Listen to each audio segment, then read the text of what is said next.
কি কি কি দে জানি, বল তোরা বল। Happy new year. হ্যাপি বলবি আর গুনাহ হবে, হ্যাপি বলবেই গুনাহ হবে। এটা আমাদের জন্য কিসের হ্যাপি? কেন হ্যাপি? ও ভাই শোনো, আলেমের কথা তোমাদের কাছে তো ভালো লাগে না, তো এটার হিস্ট্রিটা পড়ার জন্য তুমি যারা উস্তাদ মানো তার কাছেই যাই। কাকে? ফদিলাতুশ শেখ আল্লামা মুফতি ইন্টারনেট লাআনাতুল্লাহি আলাইহির কাছে। ওখানে যাওয়া সার্চ দাও 31st নাইট কি জিনিস।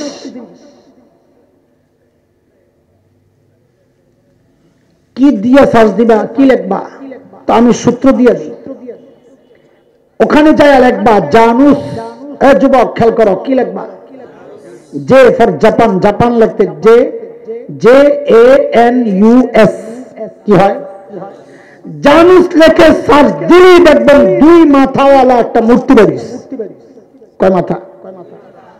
নিচে হিস্টরি দেওয়া আছে, পড়েন কি লেখা পড়েন, তো দেখবেন যে হিস্টরিটা দেওয়া সেটা হচ্ছে রোমান মুশরিকরা, খ্রিস্ট ধর্মের আগের হিস্টরি এটা। রোমান মুশরিকরা বিশ্বাস করত সমস্ত ভাগ্যের মালিক এই জানুস দেবতা। কয় মাথাওয়ালা? আপনারা বলেন তো সমস্ত ভাগ্যের মালিক কে? সবাই তো বলল না, আওয়াজ তো আরো কমে গেল দেখা যায়।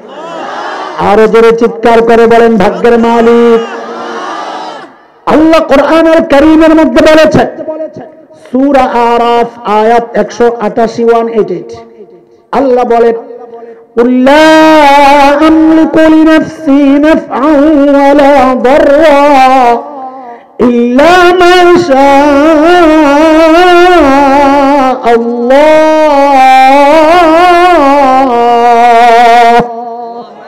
বলেন সব ভাগ্যের মালিক কে বলছেন? কে বলছেন এটা? আর মুশরিকরা কয়, রোমান মুশরিকরা বলে ভাগ্যের মালিক জানুস দেবতা। কি করেছে একটু শোন। রোমান মুশরিকরা কি করতো? ওই যে জানুস দেবতার মুখ কয়টা? একটা পেছনের দিকে, একটা সামনের দিকে। 31 ডিসেম্বর রাত 12টার আগ মুহূর্তে ওরা ওই পিছনের মুখের কাছে যায়া শুকরিয়া আদায় করত, কৃতজ্ঞতা। কেন? ওদের বিশ্বাস এই যে বিগত বছর ভালো ছিল এই পিছনের মুখের বরকতে। নাউজুবিল্লাহ, বাড়ি যায় হয়ে পড়লে হয় না? থাক না, কি দরকার? যেই রাত 12টা বাজত ওরা সামনের মুখের কাছে চলে যেত। আগে করতে শুকরিয়া, কৃতজ্ঞতা। 12টার পর সামনের মুখের কাছে যাওয়া করত প্রার্থনা। ওই প্রথম মুখের কাছে, শুরুর মুখের দিকে, সামনের মুখের কাছে কিসের প্রার্থনা? যেহেতু ওরা বিশ্বাস করে জানুস দেবতা আমার ভাগ্যের মালিক, তো প্রার্থনা করত, ও দেবতা আমার আগামী বছরটা যেন মঙ্গলের যায়, ভাগ্য ভালো যায়, এটা তোমার কৃপায় সম্ভব, আমি তোমার কৃপা আর দয়া চাই, এই প্রার্থনা করত। ওহ মুসলমানের সন্তানেরা, এটা তো মুশরিকদের একটা কৃষ্টি কালচার, একটা উৎসব, একটা উদযাপন।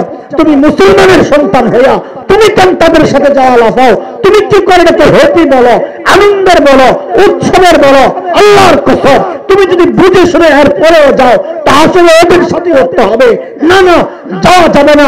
প্রতিজ্ঞা করো এইবারের 31 ডিসেম্বরের উৎসবকে তালাক। আরে ঠিক তো, আমি তালাক দিলাম, তুই ঠিক করে কি বল? তুইও কর তালাক। আরো জোরে তালাক। তালাক। কয় তালাক? জীবনে যত বছর আইব প্রতি বছর তালাক। 3 তালাক তো এটা দেয় বহুরে, এবারে দিবি প্রত্যেক বছর তালাক। বলে আল্লাহরে বলেন, আল্লাহ আমরা এর সাথে নাই। বলেন আমরা এর সাথে নাই। ঠিক আছে ইনশাআল্লাহ, কোন উৎসবে আমরা যাবো না ইনশাআল্লাহ।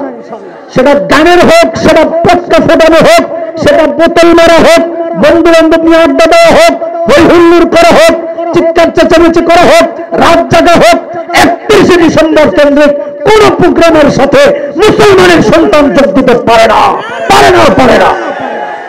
ঠিক আছে কথা? অপব্যাখ্যা, অপপ্রচার, অপব্যাখ্যা প্রথমটা। এটা তো হলো আরেক ধর্মের কৃষ্টি কালচার, আরেক দেশের। কিন্তু বাংলাদেশে কয়েক বছর থেকে, বিগত কয়েক দশক থেকে এক বয়ান চলতেছে, সেটা হইল বাঙালি চেতনার বয়ান। এটা আরেক অপব্যাখ্যা। নাম দেয় বাঙালি চেতনা, এটা হচ্ছে শয়তানের একটা নতুন প্যাকেট। ভিতরে পুরান জিনিস শিরিক। বলেন ভিতরে ভিতরে পুরান জিনিস, শয়তানের টার্গেট শিরিক করানো, ভিতরে পুরান জিনিস শিরিক। বলে কেমনে শিরিক কি হুজুর বুঝি না তো কিছু। না বুঝানোর জন্যই তো আমরা জানগা তো করে ভালাই আরেক বেটার লগে। পাগড়ি দেখতেই কাইছে হয়ে গেছেন, মনে করছেন না বড় হুজুর, অসরে মূর্খ মূর্খ পাগড়ি পড়ছে, জুব্বা পড়ছে, বয়ান দিতেছে, মনে করছে এই হুজুরের চেয়ে ওই হুজুরের চেয়ে আর ভালো। 3 দিন লাগাইছে, এখন বড় মুফতি সাহেব। সিল্লা একটা দিছে, এখন বড় মুফতি সাহেব। আর এই যে মানুষগুলো বছরকে বছর আলেমের কাছে পড়লো, তার কথা তোমার কাছে গ্রহণযোগ্য মনে হয় না। ও হলো ধোঁকাবাজ, তুমি হলো বোকা। আলেম থেকে বিচ্ছিন্ন হইলে এই সমস্ত ফিতনা থেকে বাঁচা যাবে না দোস্ত। আর এই জন্যই সমস্ত ফিতনাবাজ, সমস্ত ধোঁকাবাজ, সমস্ত প্রতারক, সমস্ত বাতিলের প্রথম টার্গেট এই আলেমরা। কারণ ওরা জানে, আলেমরা সব জানে, আমারে ফাঁসায় দিব, ধরায় দিব। এগুলোর লোক যদি এই বেড়াগো সম্পর্ক থাকে, আমি তো সাধারণ মানুষকে ধোঁকা দিতে পারবো না। এই জন্য সমস্ত বাতিলের টার্গেট হচ্ছে ওলামা ইকরাম। পহেলা বৈশাখেও আমাকে আপনাকে দিয়ে নতুন বয়ান দিয়া, অপব্যাখ্যার বয়ান, নাম দিছে বাঙালি চেতনা, আসলে ভিতরে বলে না। আমি 2টা উদাহরণ দিই, তাইলেই বুঝবেন। সকালে বৈশাখকে বরণ করা হয় রমনা বটমূলে, জুয়ানদের জানার কথা। গান একটা গায় রবীন্দ্রনাথের, এসো হে বৈশাখ এসো, করে যে একটা লাইন শুধু আপনাদের শোনাই, এরপরে যদি বিবেক থাকে তো জান যায়, আমাদের দায়িত্ব পৌঁছায় দেওয়া, পৌঁছায়। রবীন্দ্রনাথের এই গানের একটা লাইন হচ্ছে, অগ্নিস্থানে সূচি হোক ধরা। বৈশাখকে ডাকছে, সে প্রকৃতির পূজা করতো রবীন্দ্রনাথ, বৈশাখ তার পূজার একটা বিষয় আইটেম। তো সেই তার দেবদেবীকে ডাকছে, আসো আসো তোমরা কি করবা, অগ্নিস্থানে তোমরা আসলে অগ্নিস্থানে সূচি হোক ধরা, এটা তার প্রত্যাশা। অগ্নি, আগুন, স্নান, গোসল, সূচি, পবিত্র ধরা পৃথিবী হোক হোক, তোমরা আসলে আগুন দিয়া পোড়াইয়া এই পৃথিবীকে পবিত্র করা হোক। ও মুসলমান, আগুন দিয়া পোড়াইয়া পবিত্রের এই যে বিশ্বাস, এটা মুসলমানের বিশ্বাস, তারা হিন্দুদের বিশ্বাস। মুসলমান বিশ্বাস করে তার কলব পবিত্র হয় তওবার মাধ্যমে, মুসলমান বিশ্বাস করে তার শরীর পবিত্র হয় ওযু আর গোসলের মাধ্যমে, পানি না থাকলে তায়াম্মুমের মাধ্যমে। আগুন দিয়ে পোড়াইয়া পবিত্র করে হিন্দুদের বিশ্বাস, এই জন্য তারা তাদের লাশ পোড়াইয়া পবিত্র করে।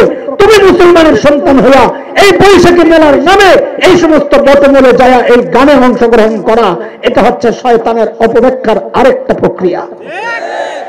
ওইটা শেষ, এরপরে আসে চারুকলা ইনস্টিটিউট আছে একটা, ঢাকা ইউনিভার্সিটির শাখা। ওরা একটা মিছিল বের করে, মিছিলের নাম মঙ্গল শোভাযাত্রা। নাম শুনছেন?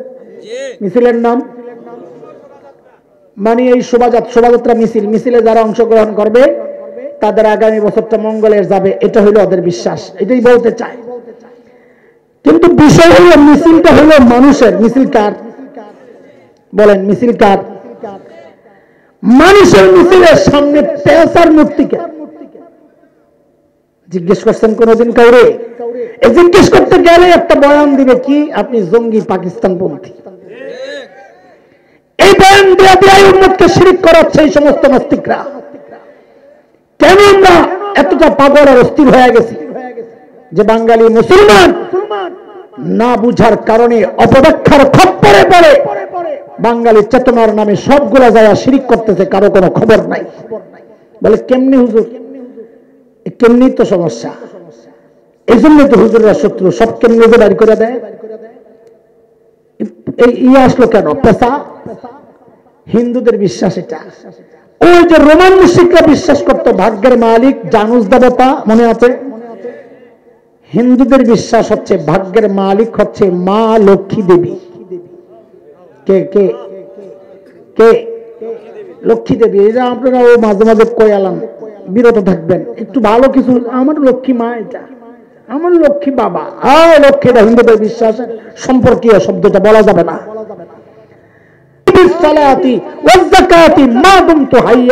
আল্লাহ আমাকে নির্দেশ দিয়েছেন আমি যেন যতদিন হায়াত আছে মৃত্যু পর্যন্ত আমি যেন সালাত আদায় করি, নামাজ আদায় করি, যাকাত প্রদান করি। নবীজি আল্লাহ বলছেন মৃত্যু পর্যন্ত ইবাদত করা লাগবে। কাজে যারা বলবে আমাদের ইবাদত লাগে না, বুঝতে হবে সে নিজেকে নবী ঈসার চেয়ে শ্রেষ্ঠ মনে করছে। তার মানে যারা নিজেকে নবীর চেয়ে শ্রেষ্ঠ মনে করে তারা কি? তাইলে এই সমস্ত ভণ্ডগুলা কি? যারা বলবে আমাদের ইবাদত লাগে না, আপনি চোখ বন্ধ করে বলবেন রাস্তা একটা শয়তান, কাঁচা শয়তান, বড় শয়তান।